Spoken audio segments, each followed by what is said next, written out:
ฮัลโหลทักทายสบายดีทุกคนจ้ามื้อนี้ก็อยู่ในช่วงการอนามัยเฮือนซ่านเนาะการเก็บรายละเอียด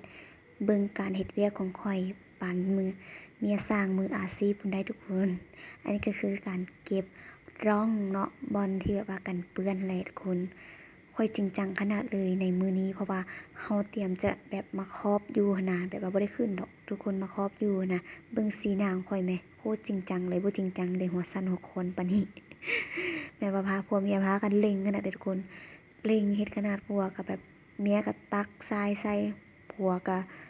คนทรายไปยู่ไปส่งผัวเมียใช้เวลา1มื้อนะทุกคน24ชั่วโมงนะแบบบ่ได้อยู่บ่ได้เซาอีหลีเลยช่วยกันเฮ็ดเนาะหลังจากที่ว่าเก็บรายละเอียดอยู่เฮือนหลังปัจจุบันที่ว่าเฮาจะอยู่เนาะแล้วเฮาก็กลับมาบ้านเก่านี่คือสภาพบ้านเก่าทุกคนแปลว่าเครื่องที่เราจะเก็บไปนะโคตรแบบหลายเลยทุกคนตอนแรกเขายัดใส่อยู่เนาะตอนเก็บออกนี่นะมันคือแบบว่าจังไหนกับโบแล้วนะทุกคนมันหลายแหงนะตู้เครื่องนี่แหงคักเลยทุกคนป๊อดเครื่องอะนะโคตรหลายเลยคนออกมาจึงรู้ว่าเครื่องตัวเองหลายนะทุกคนหลายอีหลีแบบว่าเก็บจังไหนก็ยังบ่หมดเก็บจังไหนก็ยังบ่หมดแต่ว่าปัจจุบันนี้ก็คือแบบคัดแยกค่ะเลยทุกคนตัวใดที่แบบว่าบ่เป็นตาเอาก็คือเฮาจะบ่เอาเฮาจะทิ่มเลยนะ เขาจะเก็บแบบให้คนที่แบบก็จะบ่มีเครื่องนุ่งเอียงประมาณนี้นะแล้วส่วนตัวใดที่ว่านุ่งได้เขาก็จึงจะเอาไปเนาะเบิ่งสภาพค่อยจากสุดอีหยังตัวสุดอีหยังสุดนอนบ่สุดอีหยังย้อนซ้ายย้อนขวาอยู่คนตั้งหัวตัวเองขนาดนั้นแหละแปลว่าอยากบอกว่าเก็บเครื่องออกจากตู้เย็นก็ยากอีกละทุกคนก็บ่ได้ถ่ายคลิปให้เบิ่งเนาะทุกอย่างอะไรมันก็ยากเบิดเลยเนาะแบบว่าตอนที่แบบว่าเขาขนออกอะนะตอนที่เขาซื้อมานะเขาก็คิดว่าบ่เป็นหยังเนาะเขาสะสมมาบักหลายทุกคน แล้วตอนเขาจะย้ายบ้านนะคือมันเจ็บเส้นขนาดเลยอยากบอกว่าทุกคนคือแบบถ้าผู้ใด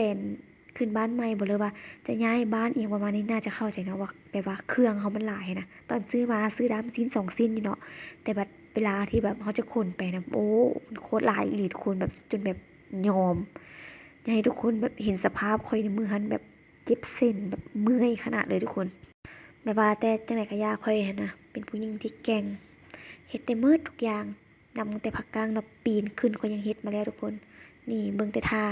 แก้ภาคกลางของข้อยบ่คักส่ำใดเนาะเบิ่งพู้นน่ะปีนเลยบ่ได้สนใจกับไผและหลังจากที่ว่าข้อยเมียนอนามัยเรือนซ่านได้แล้วเก็บเครื่องเก็บของเรียบร้อยแล้วข้อยก็เอื้อยข้อยก็โทรมาบอกเอาบักนาว